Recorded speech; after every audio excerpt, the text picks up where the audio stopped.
insulin, Cesar. You do.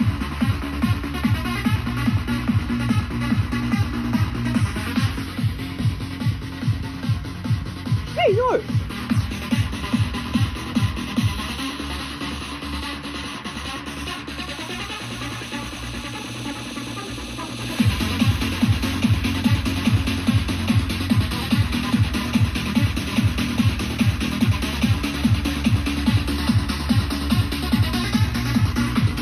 Cesar.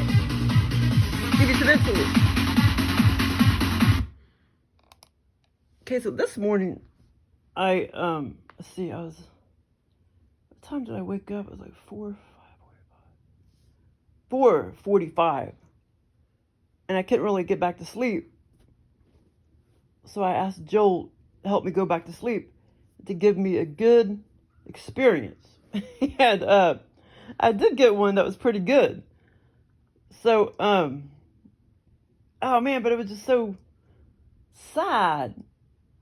But anyway, the turtle was going to be okay. But anyway, so, and I don't know what the deal is, because I had my alarm set for 6:47, and then I looked at it and it was 6:51, and the stupid alarm didn't even go off.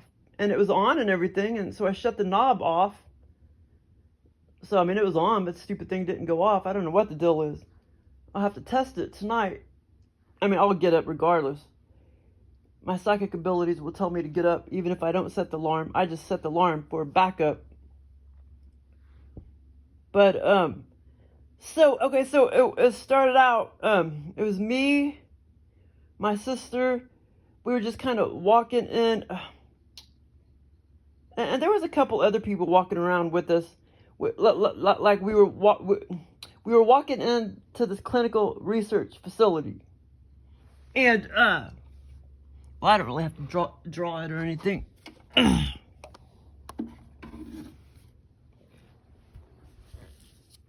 Yeah, so we were just walking into clinical research facility, and I was just kind of looking around and like thinking about doing one of those studies. And for whatever reason, I knew this study was going to pay about $600, but I wasn't sure if I wanted to do it quite yet. I didn't know if I was going to participate quite yet. But it's like we were just kind of walking around, like deciding if we were gonna. Here's a clinical research facility.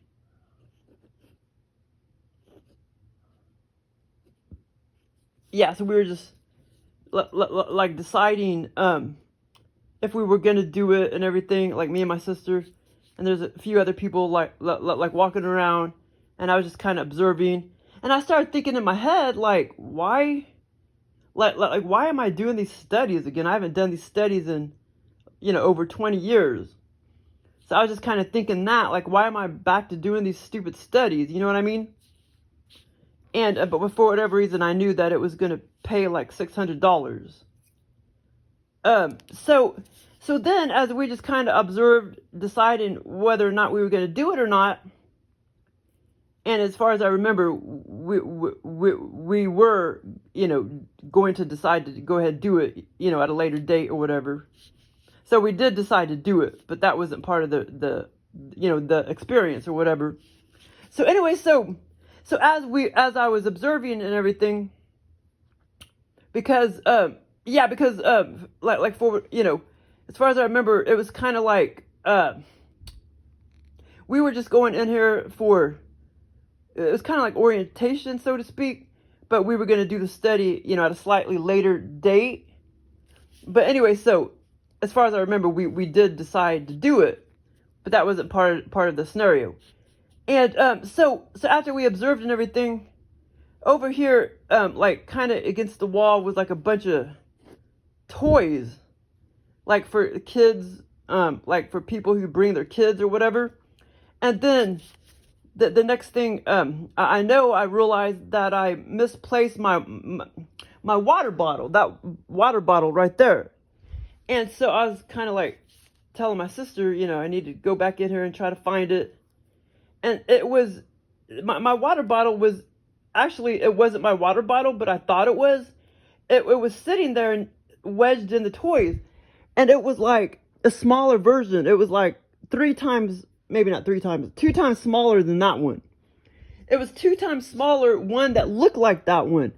It was 2 times smaller, and it was wedged in the toys. And I was like, oh, there it is. So I picked it up, and then I realized there was toys stuck underneath. There was toys, you know, kind of like stuck underneath underneath my water bottle. But I thought, okay, well, I'll just take this water bottle.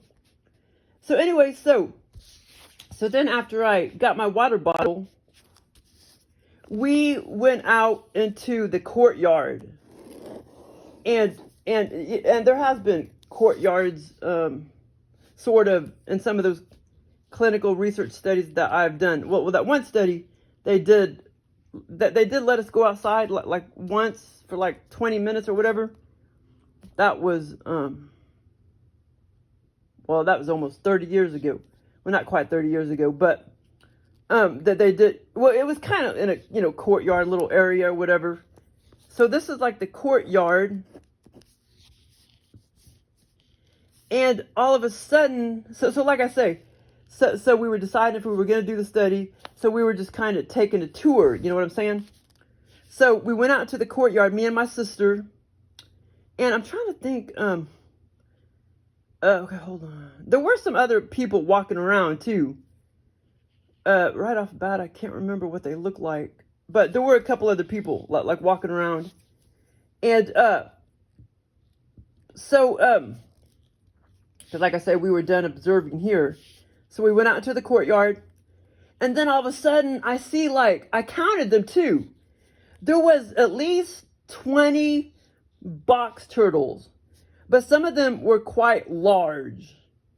And in real life, they really would not be that large. One of them was like kind of darker color and quite large. And like I say, in real life, they would not be that large. But there was, I counted, and there was, like I said, there was, in this courtyard,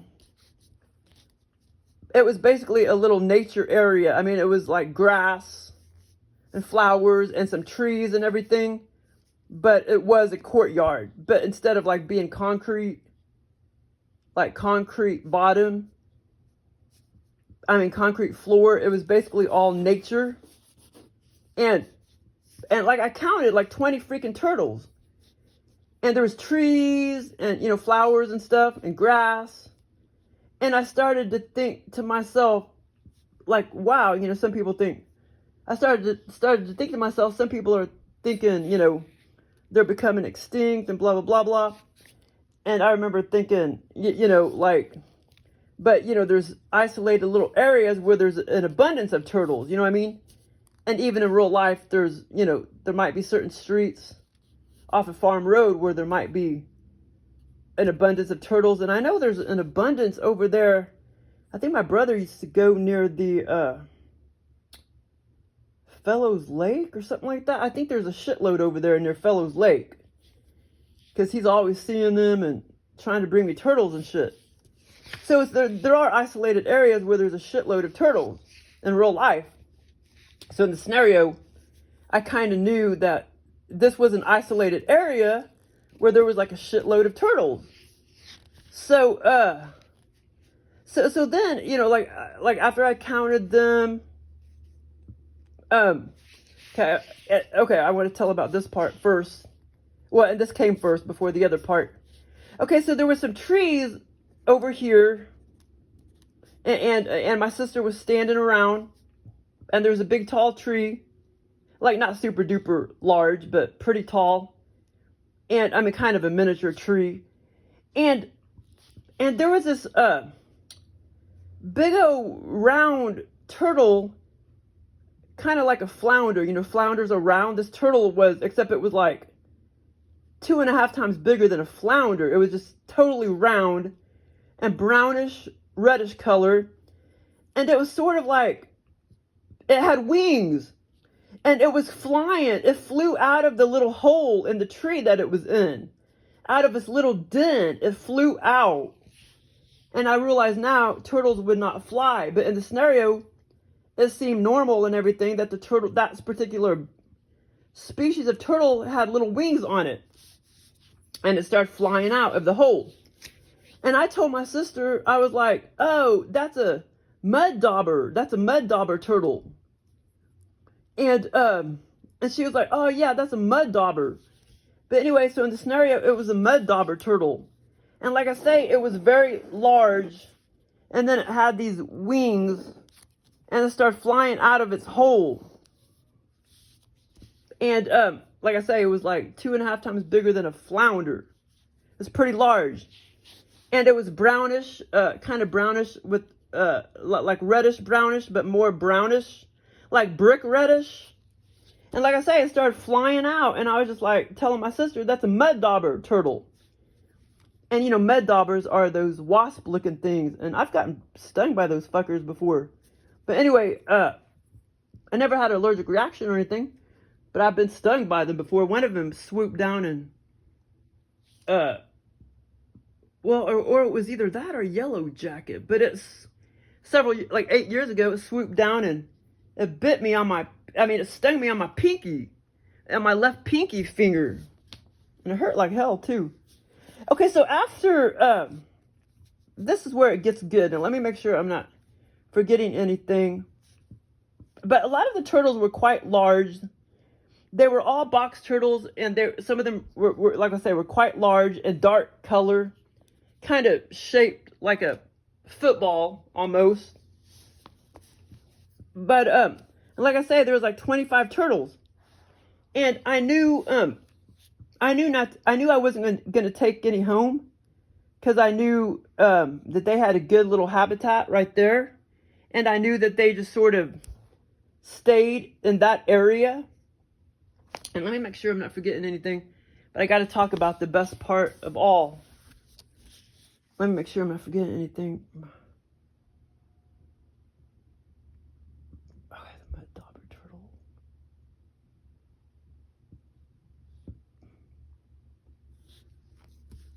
I know I looked, I saw some stuff as I looked beyond the courtyard and stuff. And I know I had some thoughts and stuff, but I can't remember that part right off bat. But okay, so after the Mud Dauber Turtle, I started walking over here, and my sister was here with me, and okay, wait, hold on, Peaky Mouse. It was okay, hold on, because I'm trying to remember if my sister discovered it first or if I discovered it first. The Pinky Mouse turtle. But anyway, that's not important, I guess, but okay, hold on.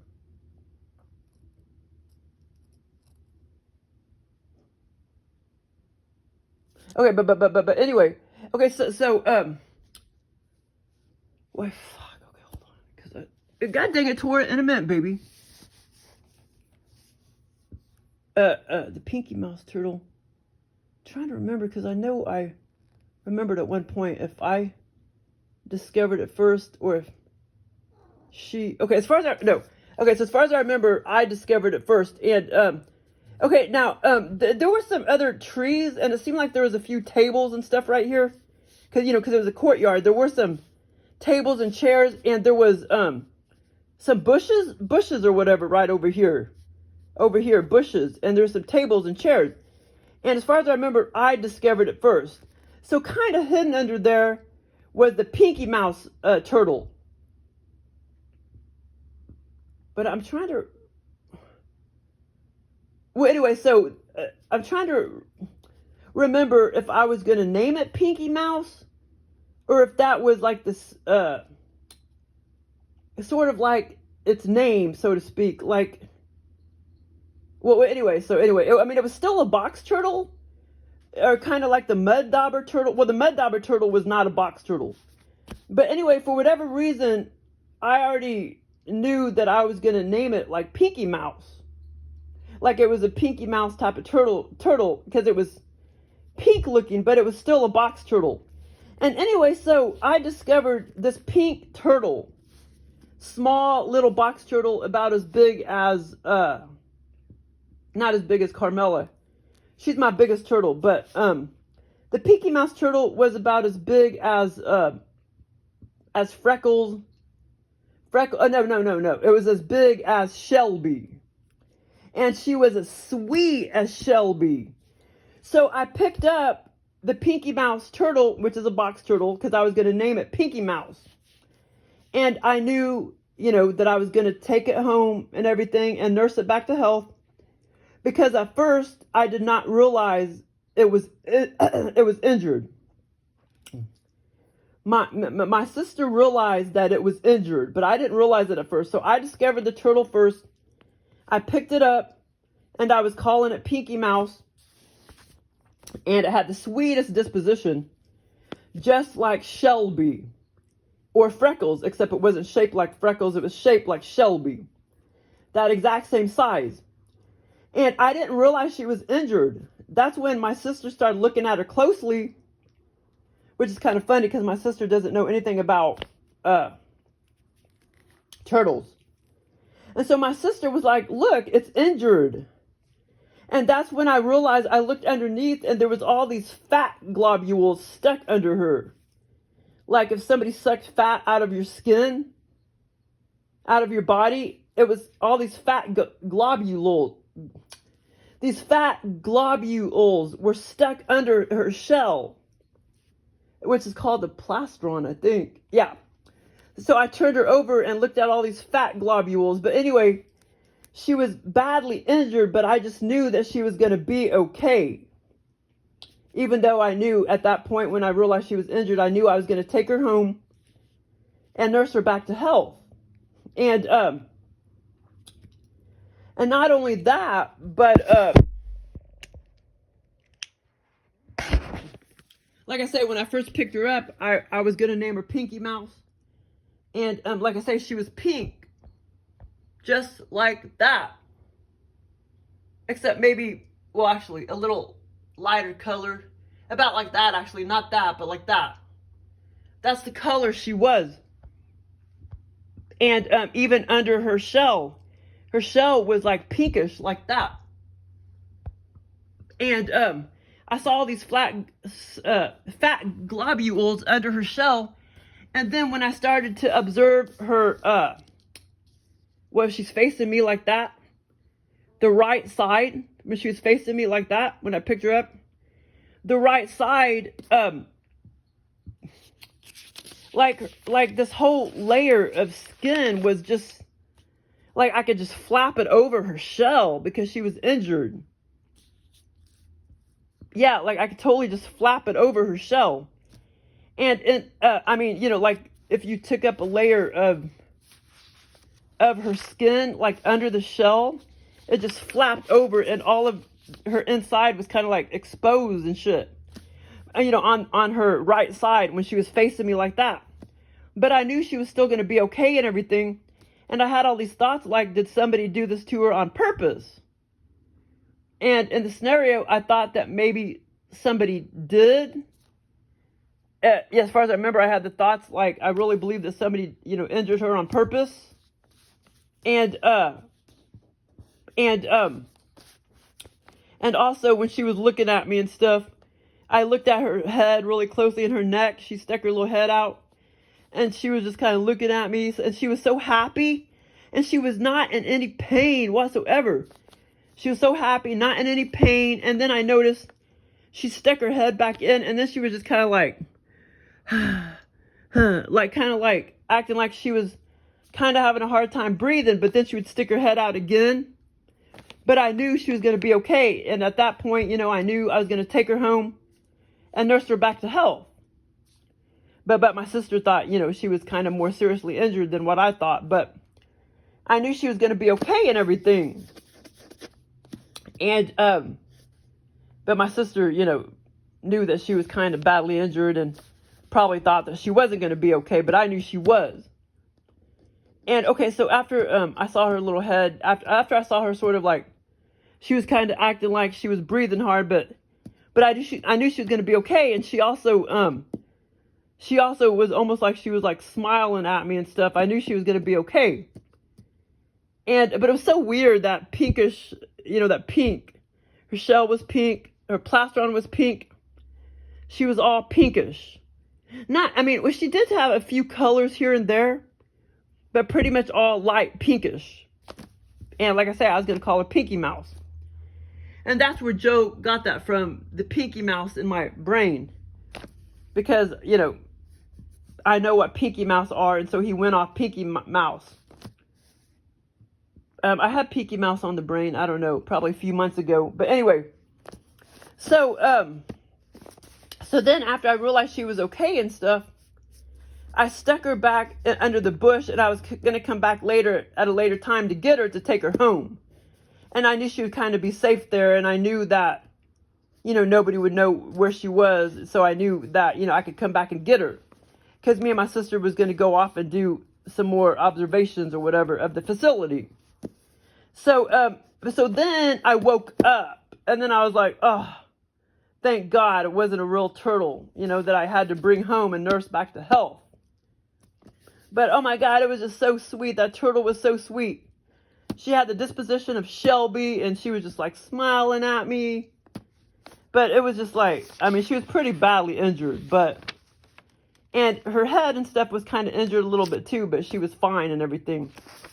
But like I say, that it was so weird, that flap of, skin that came over her shell, exposing her insides and stuff. But, I didn't see anything gory or anything, but I just saw how, it was clearly like a flap of skin, it wasn't too gory or anything when I looked in between, her insides and everything. I don't remember seeing anything too gory or whatever.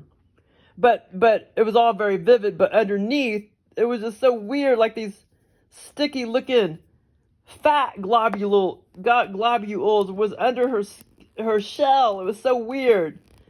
On her not under her, under the turtle, under Pinky Mouse, but stuck on the bottom of her shell.